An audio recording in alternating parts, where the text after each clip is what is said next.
It was July 1st, 2009. I was living in Hamburg, Germany at the time. I was in my flat with my wife that I had just married.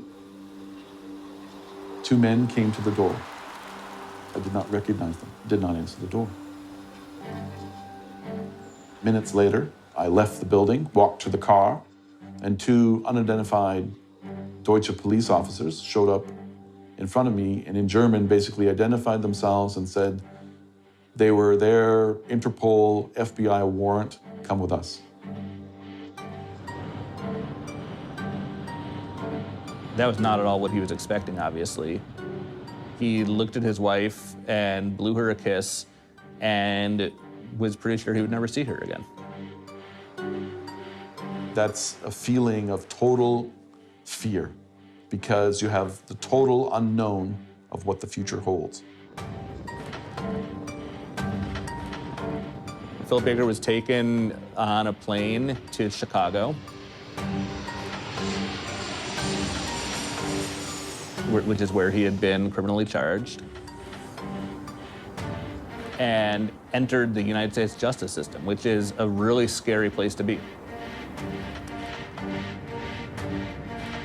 I was facing charges of absconding with $460 million from the FBI for fraud.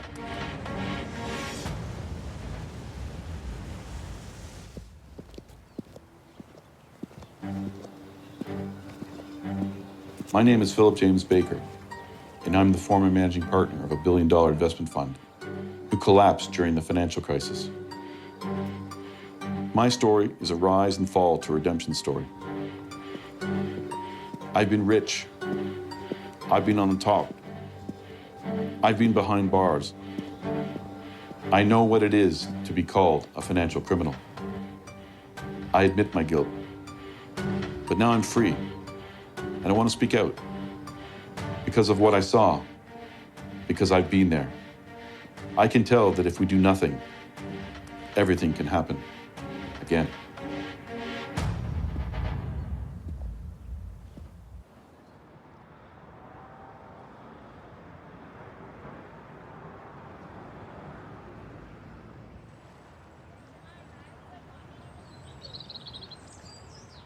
They had no consequence. The titans of Wall Street basically faced nothing. For my life, I went to prison. Some people would say, well, you know what? You did wrong. It's fair. It's just. The argument could be, I agree. But what about the people and the titans of Wall Street?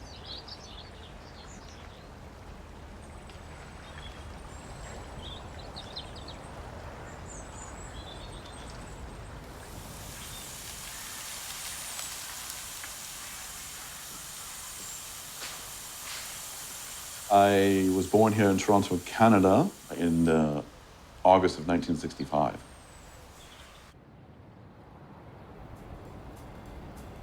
Philip started in our home downstairs.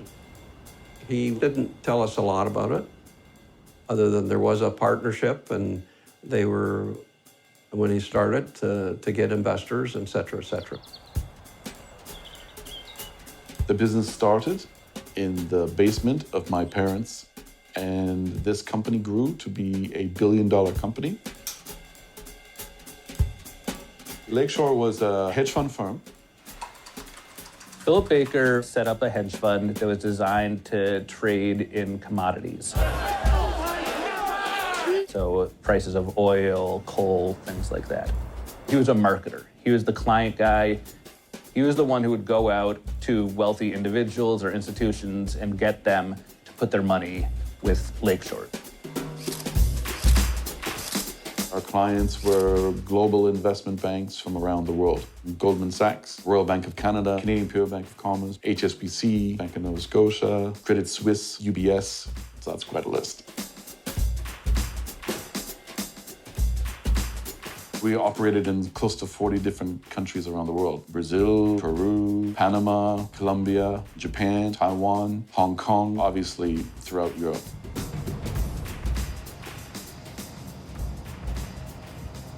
He was, for a time, a very successful hedge fund manager.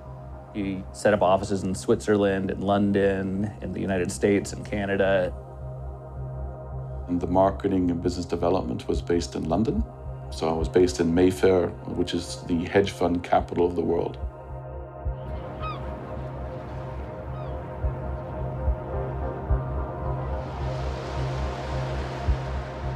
He was living a very nice life for himself. He was always trying to prove himself to people who doubted that he had the capacity to succeed. So he built this life where, you know, he had a chauffeur-driven luxury car that would take him all over London. He had a beautiful apartment on the banks of the River Thames. The life I lived was a life of luxury, having a butler, not worried about expenses of anything everything I ever wanted I could have. I sponsored an ocean racing team, competing against Hugo Boss, UBS, and that was just for fun.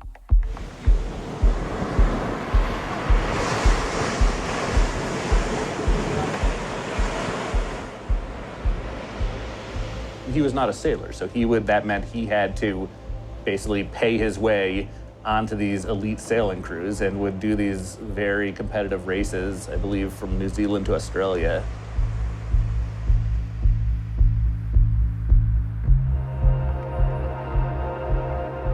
We were making millions per month, offshore accounts, not paying taxes.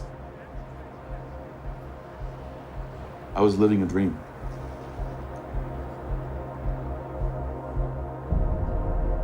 Weren't worried about anything, but in my particular instance, I had something to worry about. All sorts of investors all over the world were very eager to put their money with him because he was generating very good returns, and that's what investors want. He turned out to be doing something else, which was he was misappropriating the investors' money. And the investors thought they were achieving these excellent returns. In reality, they were not. Philip Baker and his partners were essentially making it up. They were lying.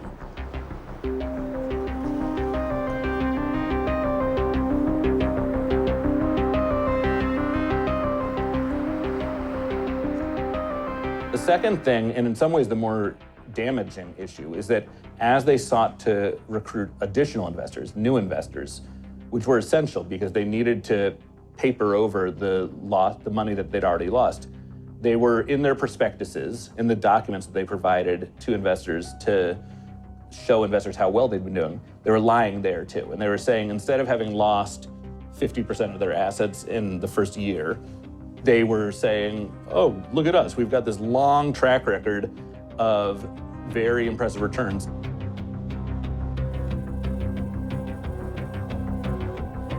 They were lying not only about the returns, but they were lying about the longevity of the fund. So they were saying they had, I believe, a 14-year track record, which just wasn't true. That they had not been trading for 14 years. Trading results were falsely reported, and hence that was a fraud. You cannot do that. 1 penny not reported properly is wrong.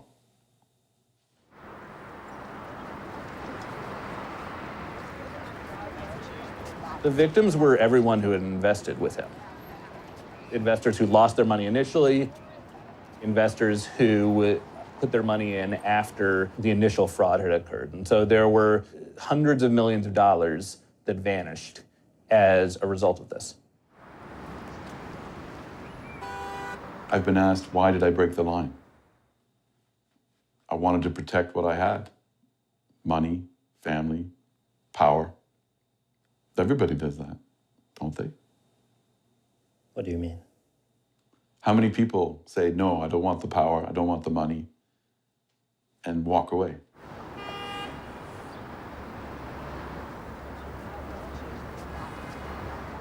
We had to accept that he had made a a terrible mistake, and there's a penalty for making that mistake.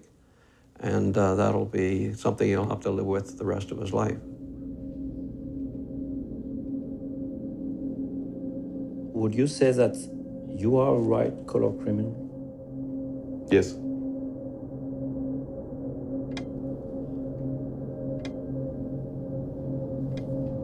It's very interesting when you see your name, Philip James Baker, versus the United States of America. It's overwhelming. And then you face the assistant U.S. attorney as he's looking you in the eye.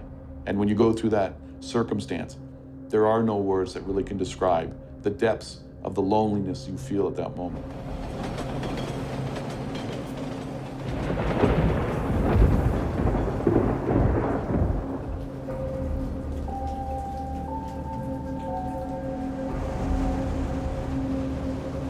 I ultimately completed a plea deal with the United States government.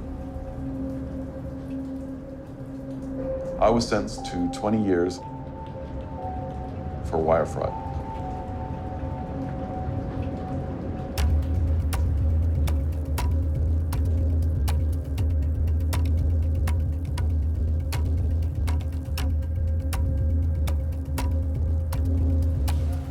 There's no way to really describe the process and the life of when you're held in a maximum security pretrial federal institution in the United States.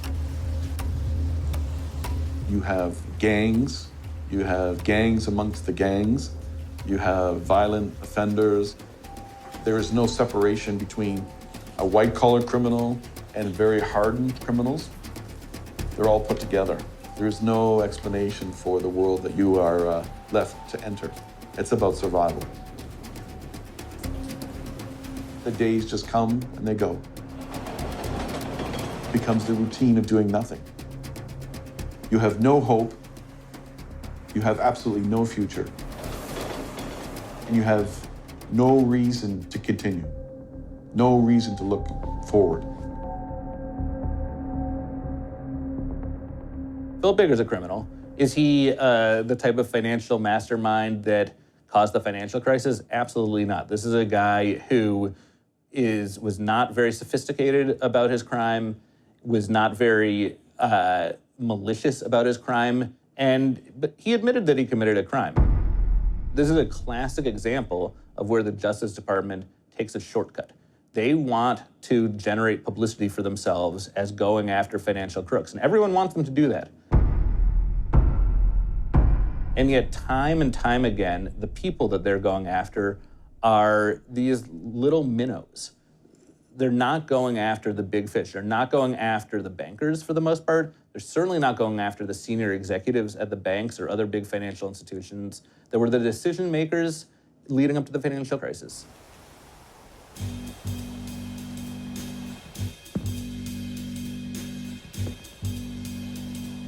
"10 years after the financial crisis, except Iceland. How many white-collar criminals are behind bars? Kareem Sarageldin from Credit Suisse. He's the only banker of Wall Street to go to jail related to the crisis. He lost just a few million. Not really a big fish, not a true Al Capone. Could you tell me only one big bank, top executive name? Here are the number of people convicted of crimes linked to the crisis in the US, according to the Financial Times.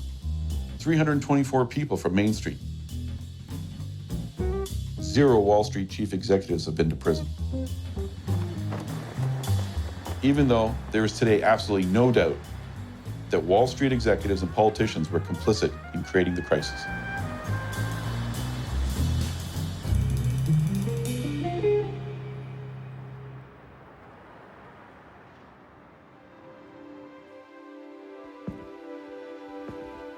This is the story of how massive global banks made billions by packaging toxic mortgage loans and financial products and sold them all around the world.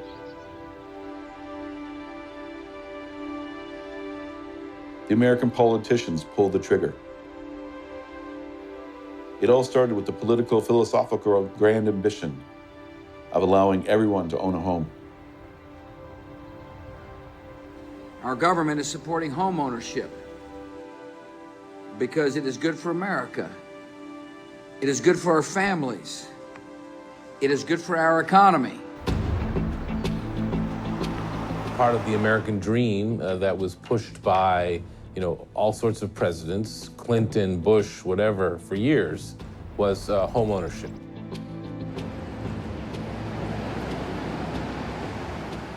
Authorities kept interest rates very low in order to make money. Very easy to borrow.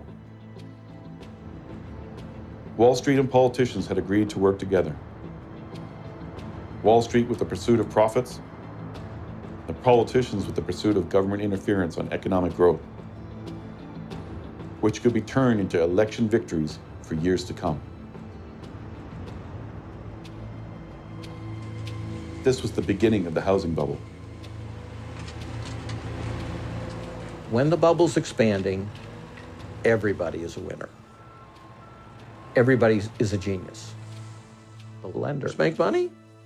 The real estate development companies make money. The construction workers make money. Everybody loves a bubble. But this was a devil's deal between politicians and Wall Street. The setting to a perfect storm. What happens in a boom is lenders take more and more risk, and borrowers take more and more risk because they both think things are safer than they appear to be. And one of the ways they persuade themselves to take more risk is through financial innovations.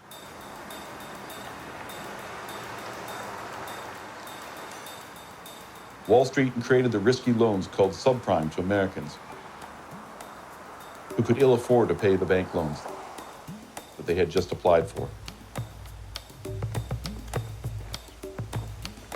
The public were given access to zero, low income, and even no job loans. So if you wanted the absolute craziness, it would be the ninja loan. So ninja stands for no income, no job, and no assets. And so the idea is that you would lend money to people that gave you no information about whether they had any income, whether they had any job, or whether they had any assets.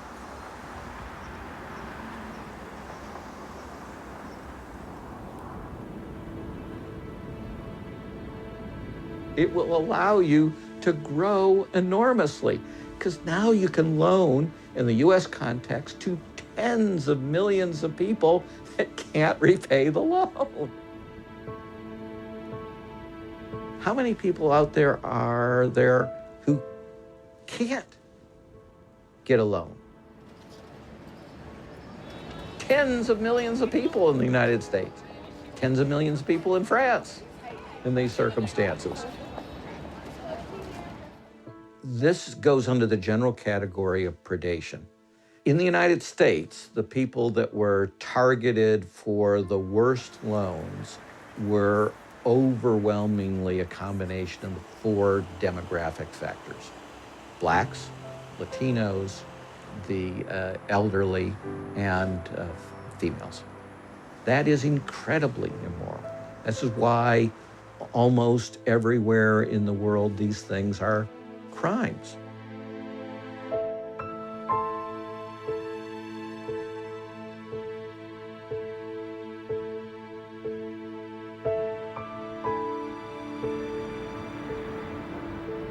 These toxic loans became a gold rush for the whole US banking and financial industry.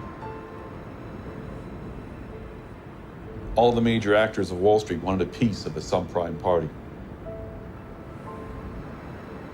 Goldman Sachs, Lehman Brothers, Morgan Stanley, Merrill Lynch, Bear Stearns, JP Morgan, Citigroup, and so on. The frenzy extended itself when loans were sought by the public by falsifying their own financial situation on loan applications. Therefore, the public and banks were complicit in committing bank fraud.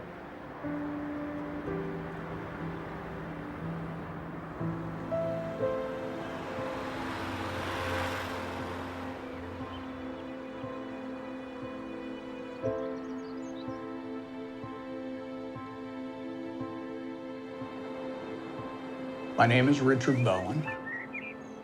I was Senior Vice President and Business Chief Underwriter for Citigroup.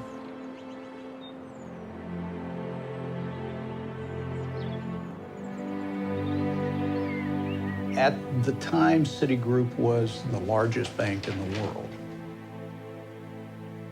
It was my responsibility to make sure that the $90 billion a year that we were purchasing in mortgage loans that were originated by other banks and mortgage companies, these met our policy standards. In early 2006, I discovered that over 60% of these mortgages did not meet our guidelines. They were, by definition, defective. When I discovered this, and this was June of 2006, silly me, I thought it was my job. I started issuing warnings because I was supposed to make sure that these met our policy guidelines. And I sent email. I put it in my weekly report. I made committee presentations. I mean, I'm not a shy guy. I cornered people in the hallways, at the water fountain. And everyone say, yeah, we know, we need to fix that. But nothing would happen. And through 2006 and 2007, the volumes kept increasing, and the rate of defective mortgages increased from 60 to in excess of 80%. 80%. 80% of these mortgages that we were in turn selling and giving our representations and warranties that that met our policy guidelines did not meet our policy guidelines. This is misrepresentation. That is true. As a matter of fact, it was fraud.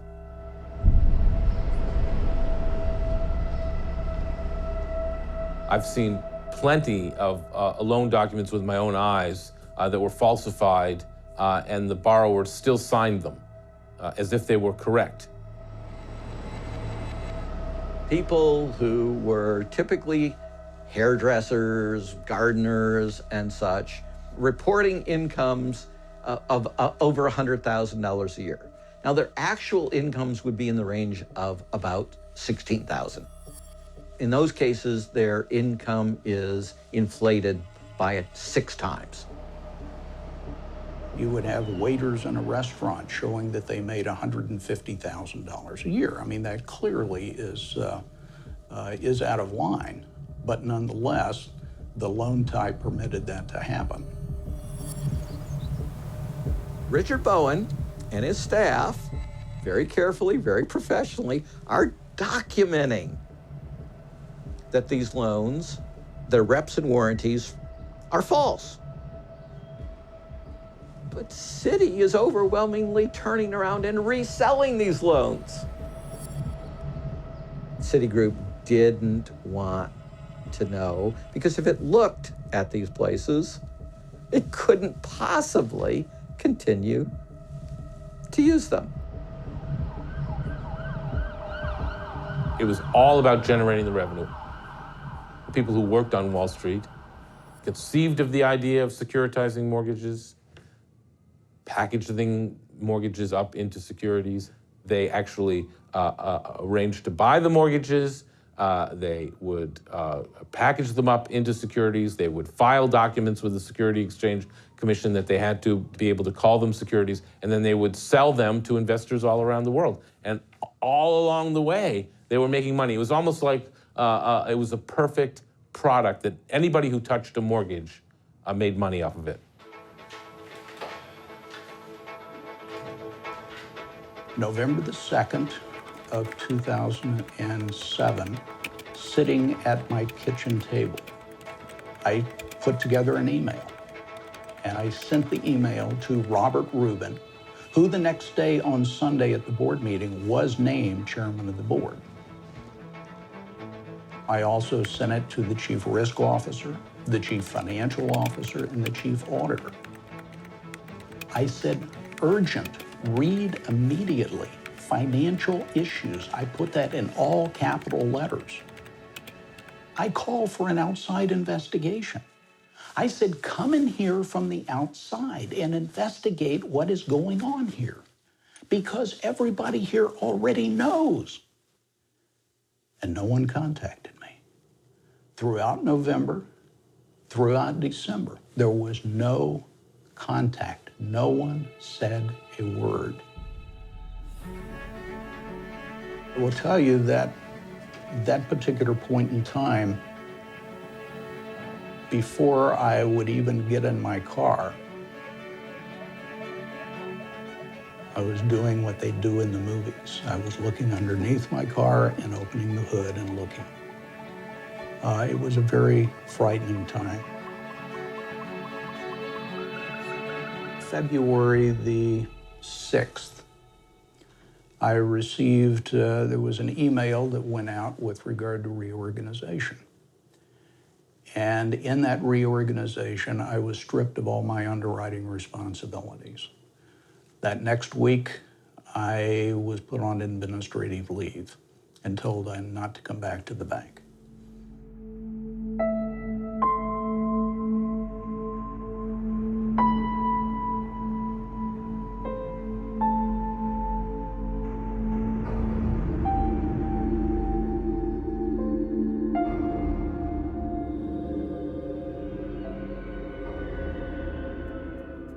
Greed was definitely the driver on all of this, as it is on most fraud, I'm told.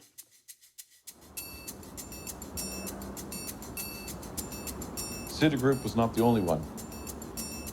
A comparable level of fraudulent mortgage loans have been seen in all the big Wall Street banks. Ignoring the risk of bankruptcy, banks began to borrow a mass amount of money to buy more and more mortgage loans and package them into derivatives. The top underwriter in the peak years of 2005 and 2006 was Lehman Brothers at $106 billion. Lehman was one of the largest makers and sellers of the absolute most toxic loans in the entire world. Lehman Brothers was one of the largest fraud vectors in the history of the world.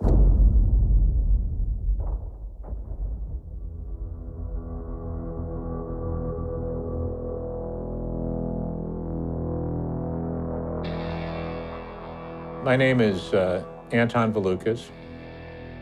I go by the name Tony.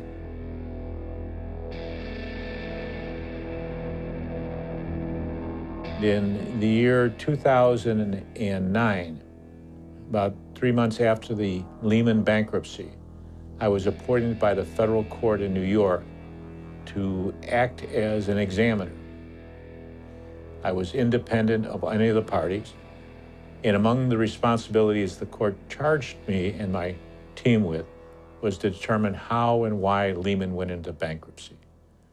And when you're talking about the Lehman bankruptcy, you are talking about the largest single bankruptcy in the history of financial institutions.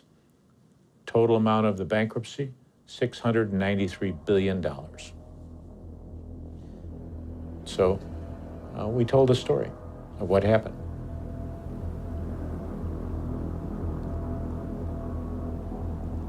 Lehman Brothers were the fourth largest global investment bank in the world, led by famous CEO Dick Fuld. Hi, my name is Dick Fuld. I'm the Chairman and Chief Executive Officer of Lehman Brothers. Now's a terrific time to be joining Lehman Brothers. I've been here 30 years, but I can't think of a better time for you to take part in the changes and opportunities that are going on here. If I tell you Dick Fuld, what would be the first thing that crosses your mind? A person who was viewed as a lion on Wall Street. I believe that in the year 2008, the very year of the bankruptcy, he was named by Forbes as one of the top 10 executives in the country.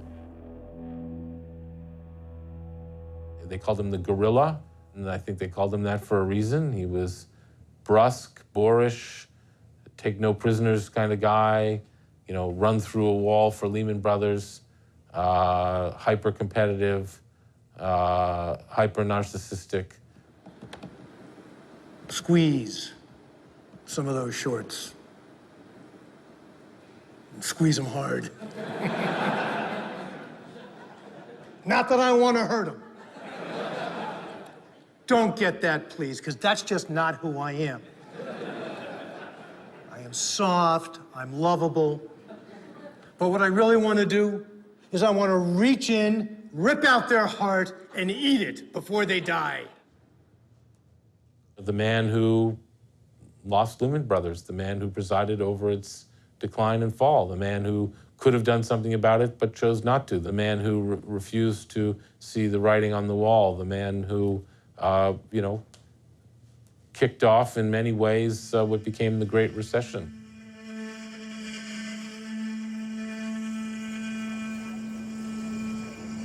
My name is Oliver Buda, and I was an in-house lawyer at Lehman Brothers for 8 years. I discovered many things that were at least unethical, if not illegal. And eventually, I decided to quit. I was earning a lot of money, but it was not enough for me to turn a blind eye to all that was happening around me. The tone coming from the top, Dick Fuld, the guys around him were, go for it, push it, go beyond the limits. The key at Lehman was to evaluate the risk and the reward, and never mind the law that might be in between there. If the reward is high enough and the risk is low enough, we will do it and we will sort it out later. This was a culture of risk, and this was all about money. Lehman Brothers' risk analysis program was considered a model on Wall Street. I mean, it was brilliantly conceived of. The problem was it was simply ignored. You have to understand, you're talking about Dick Fuld. Dick Fuld made his fortune at Lehman Brothers. He was a billionaire. So if you say, well, I think he had it wrong, he'd ask you, are you a billionaire? Have you made $1 billion trading? I have. And he had.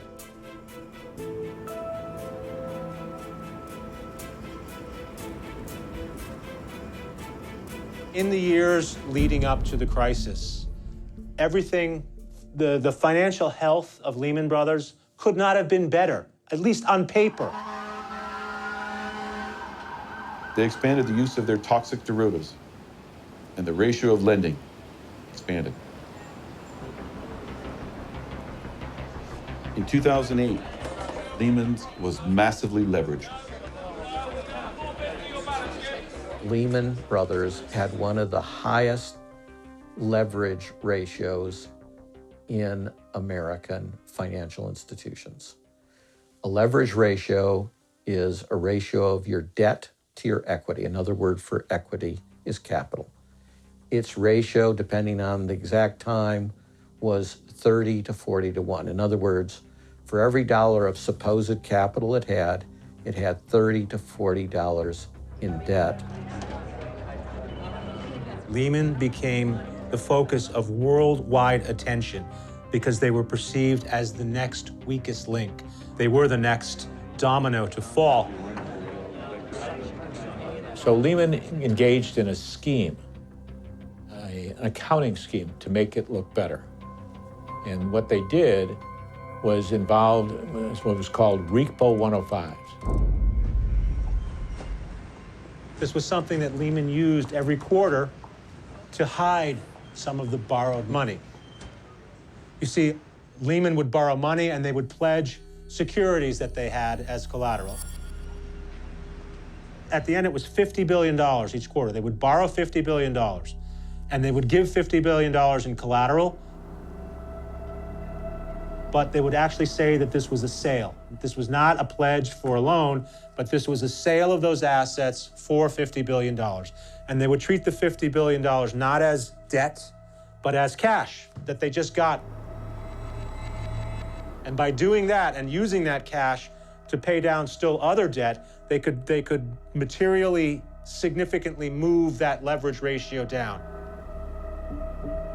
Then as soon as the quarter was over and they had published their number, they would undo that transaction, and presto, they would give back the money, take back the securities, and again be leveraged just as high as they were before. They did this only to fool the public and no other reason.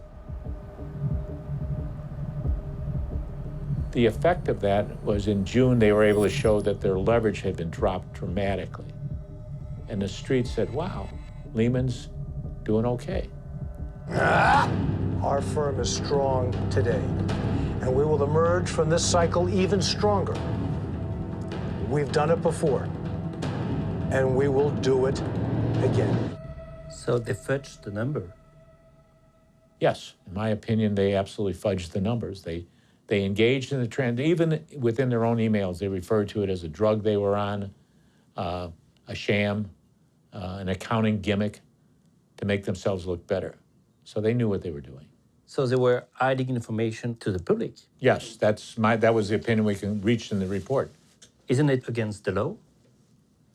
Well, if you file a misleading statement and you knowingly file a misleading statement and a judge concludes that you have done so, or a jury does, that is against the law, yes. There was a basis by which such a claim could be made. Yes, we did.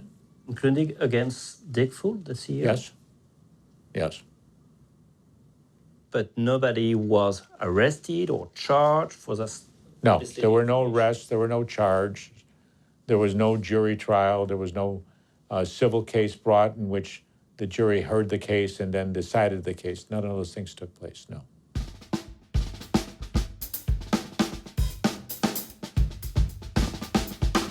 Let me start by saying that I have absolutely no recollection whatsoever of hearing anything about or seeing documents related to Repo 105 transactions while I was the CEO of Lehman.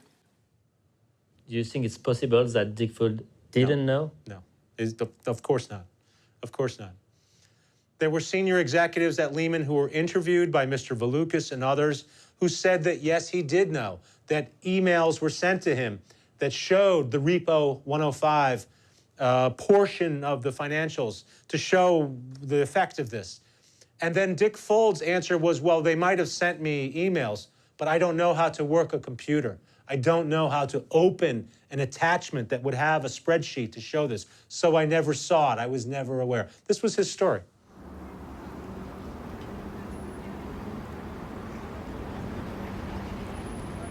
One more time, Wall Street misrepresented its financial condition. At the same time, millions were spent in bonuses for traders. This was a jackpot. The place to make money, and the most money, was Wall Street. Bonuses reached levels that had never been even approximated in the world. Millions of dollars a year. It's like the greatest job that you could ever imagine getting without putting any of your own capital at risk.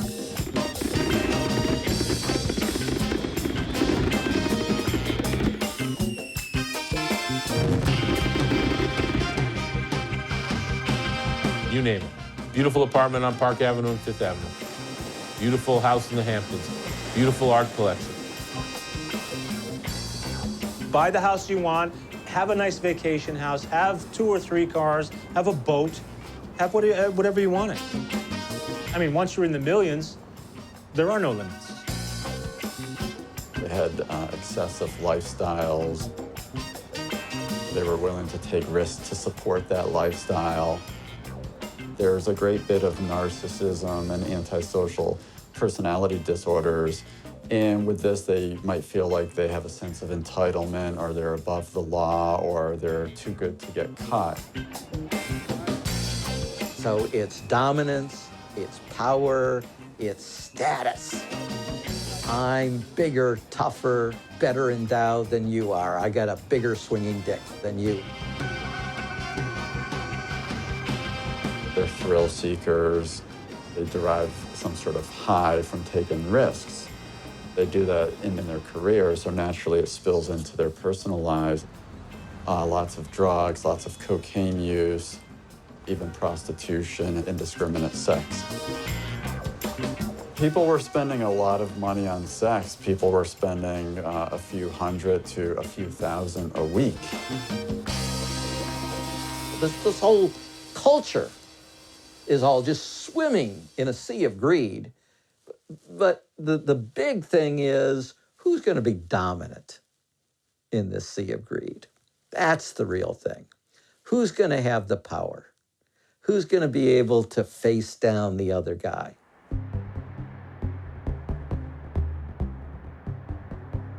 On Wall Street, these CEOs, they pull in, some of them would pull in $100 million a year. And Dick Fuld had several years where it was 70, 80, 90, $100 million in one year. He had a multi-million-dollar home in Greenwich, and that's where he lived most of the time. But he also kept a very fancy multi-million-dollar apartment on Park Avenue. He had another home down in Florida, also worth $10, $15 million. Another place in Idaho, a Sun Valley, some sort of a cabin in the woods there, but again, multi-million-dollar property. Since 2000, you've taken home more than $480 million. That's almost $500 million. Your company is now bankrupt. Our economy is in a state of crisis, but you get to keep $480 million. I have a very basic question for you. Is this fair? I would say to you the 500 number is not accurate, and I believe the amount that I took out of the company over and above that was, I believe, a little bit less than 250 million. Still a large number, though. Still a large number. In fact, both numbers were wrong and both numbers were low. The true number was 530 million for 2000 to 2007. And Dick Fuld said, yeah, I only made 310. That's over $200 million that he took off his total. Under oath, I swear to tell the truth, the whole truth. He did it on television to the world, and this stood up. Take him away! Take him away!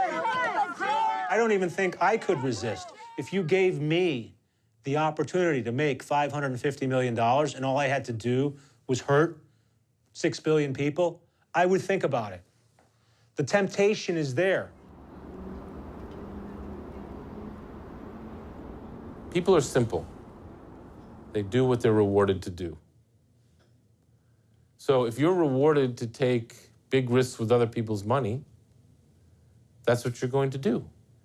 I believe it was Voltaire in Candide who wrote about a British general who lost a battle in France, and when he came back to England, he was killed pour faire un exemple pour les autres. You know, Voltaire is a very smart guy, right? That's human nature. People do what they're rewarded to do. The real message is we don't care how you did it. We don't care whether it's real. We don't care whether it's honest. Just do it. Because you'll be rich and I'll be rich. In the financial context, modern executive compensation didn't just create the most criminogenic environment, it created the biggest crimes in financial history. And there's nothing close. This is absolutely stunning. Wall Street has seen very, very few days like this. The inevitable happened. The house of cards came falling down. Lehman Brothers, a 158-year-old firm, filed for bankruptcy. Brought down by bad mortgage investments, Lehman, which has 25,000 employees, will be liquidated. Someone said, you know, corporations die of cancer, investment banks die of heart attacks. There was a time when these assets were completely toxic. And when they're completely toxic, anybody owns it has a terrible problem. And that's the situation Lehman found itself in. People basically ran on it, ceased to lend to it, and the government didn't stand behind it, so it collapsed. The 15th of September, 2008, Lehman Brothers goes bankrupt. The New York Stock Exchange had its biggest drop in a single day since 9/11. Banks began to stop lending money to each other. The collapse of Lehman Brothers triggered turmoil in markets around the globe. Stocks tumbled in Taiwan and India, then plummeted in Europe. The 2008 financial crisis displayed what the world now identifies as financial contagion. There was a worldwide recession. You know, the value of real estate plummeted. People lost their homes. You could go through southwest side of Chicago and see foreclosure, foreclosure, foreclosure, home after home after home that were going belly up as a result of that. Numerous businesses went out of business.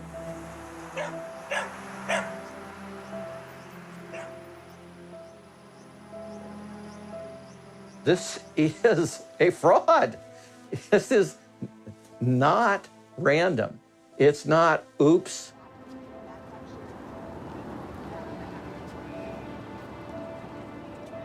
Everybody got hurt. I mean, the impact across the world was measured in the trillions of dollars. The value of what was lost during that period of time is almost incalculable. We'd never seen anything like that since 1929.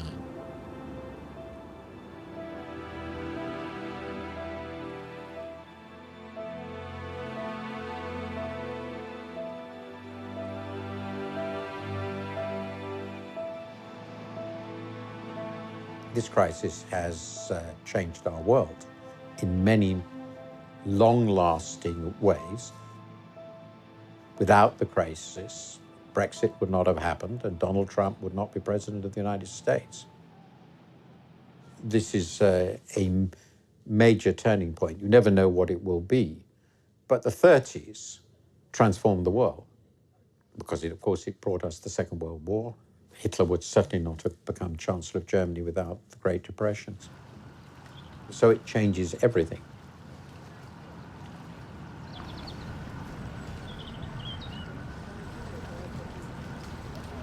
No of the leading company executives were ever brought to justice. I lost everything. All the money, everything I had, my wife, my family, connections. I lost everything.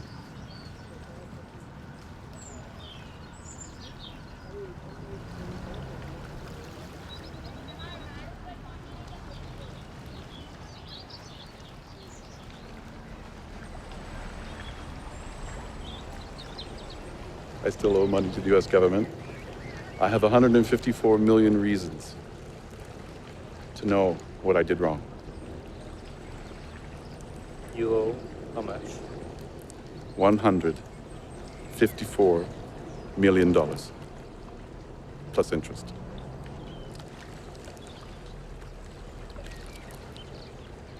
I'm just a small fish, and I was brought to justice. They all went free.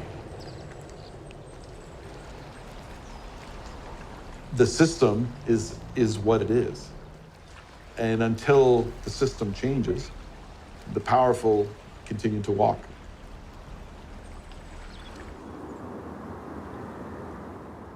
You've seen that there were some very large settlements that were made, but they never admitted that they did anything wrong.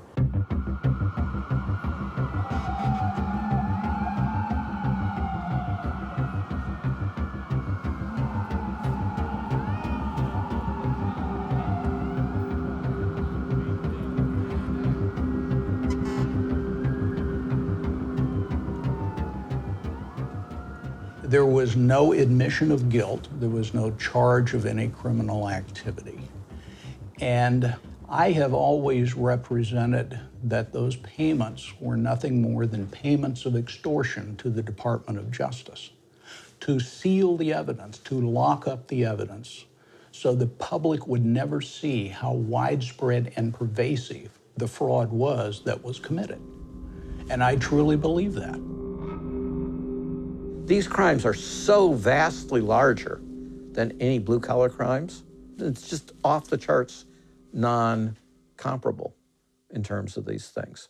It's what Balzac actually said. Behind every fortune that you can't explain lies not just a fraud, but one, a fraud executed so well that it wasn't prosecuted.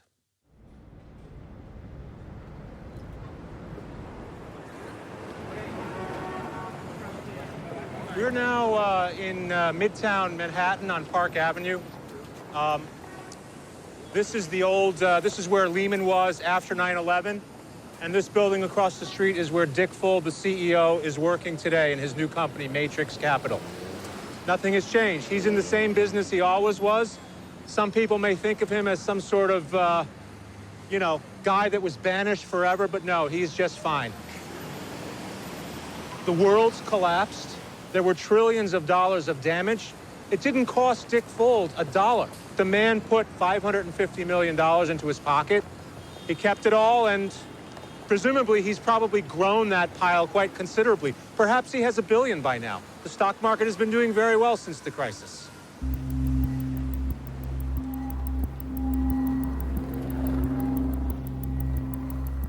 What is the difference between a gangster who robs a bank and this banker?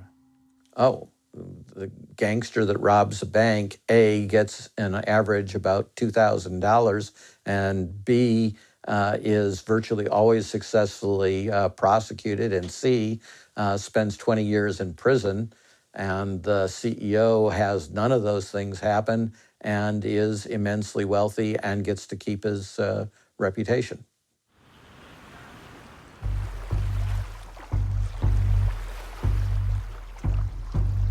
Prison was the beginning of the redemption.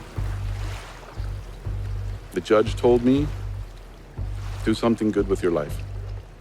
And that's why I'm trying to make a difference by speaking to the public about my failures and how they can be aware of what the world is facing.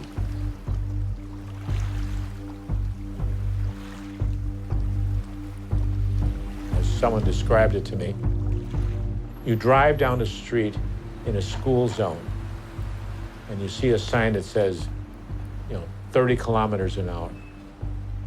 You see a police car, you slow down, right? You go slow. Then you drive a little further. You drive a little further. Police car's in your back. You forget about that police officer, and all of a sudden you start to speed up and start to speed up, you start to speed up, right? That's what happens. It's human nature.